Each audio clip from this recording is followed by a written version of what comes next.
Assalamu alaikum, dear students. Today we will study a poem from class 10th English text, When You Are Old, which is written by William Butler Yeats, or simply we call him as W.B. Yeats. W.B. Yeats. W.B. Yeats in this poem of W.B. Yeats is addressed to Mordaunt, the poet's beloved. Mordaunt was an Irish revolutionary who never responded to Yeats' love. The lyric is an expression of Yeats' intense emotions. Speaker of the poem dramatizes his unrequited love, unresponded love, by offering a future command for the addressee, that's his beloved, to take down his book of poems and read it. He imagines that his poem will appear in a collection of his published poems. He wants the addressee, after she has become old and grey and full of sleep, to read this poem and think about his love for her. The poet leaves no stone unturned to convince his beloved that he loves her from the depth of his heart. Yeats is not just fascinated by Mordaunt's physical charms and the external beauty that forms the basis of the lover's passion. The poet's love is above all these parameters. One can genuinely find an elegance of spirituality in this poem. The poem has been taken from the rose addressed to Maud Gone. So, what's the introduction? This is the introduction of the poem, and in this introduction, the poet tells his beloved that one day when she will become old, her hair will turn grey, she will feel sleepy and tired all the time. She will sit by the fire and nod drowsily. And the poet says that she should then take up his book of poems. She should read these poems slowly and think deeply about them. They shall tell her about the poet's true love for her. The poet says that his poems shall remind her of her youthful beauty. She will then dream of her soft, youthful looks. She will remember the beauty of her eyes that were once deep and dark. So, but it will be only in her old age that she will realize the true quality of her various lovers. She will realize that there were many who had loved her beauty and her beauty, loved her youth and beauty. They loved the joyful moments of her youth. They loved her physical beauty.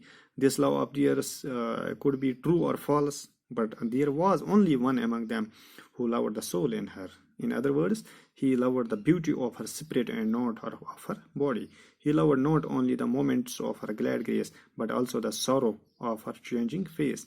The poet means to say that his love for his beloved was constant. He loved her soul without any thought of her age or looks. So the poet also thinks of a time when his beloved will grow old and he will be no more in this world. Then his poems will remind his beloved of his true love. She will sit by the right side of the hearth and feel sad for the poet whose love she had not cared for. She will then feel sad over the fate of the dead poet. She will realize how the poet's sad soul had gone flying high above the mountains and hidden itself in the behind the stars. This is about the introduction.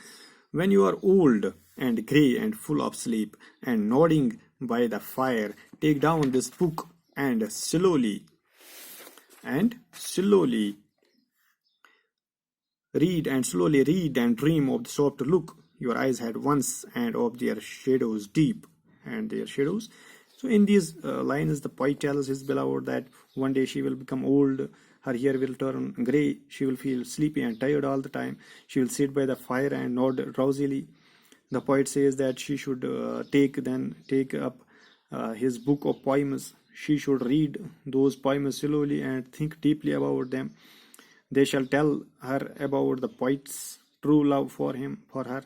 The poet says that his poems shall also remind her about the days of her youthful beauty. She will then dream of the soft look her eyes had once.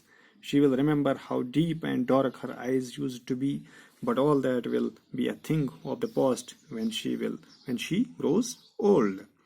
How many loved your moments of glad grace, and loved your beauty with love, false are true, but one man loved the pilgrim soul in you, and loved the sorrows of your changing face.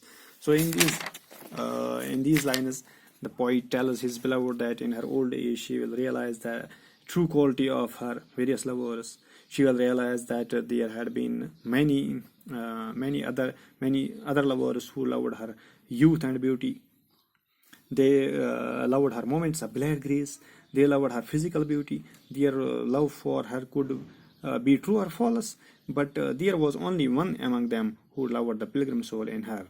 In other words, the poet loved the beauty of her spirit and not of her body. He loved not only the moments of her glad grace, but also the sorrows of her changing face. The poet means to say that his love for his beloved was pure and constant. He loved her soul, irrespective of her age and looks. And bending down beside the glowing bars, murmur a little sadly how love fled, and paced upon the mountains overhead, and hid face amid the crowds of stars. In these lines, the poet visualizes a time when his beloved will grow old, and he will be no more in this world. Then his poems will remind his beloved of his true love.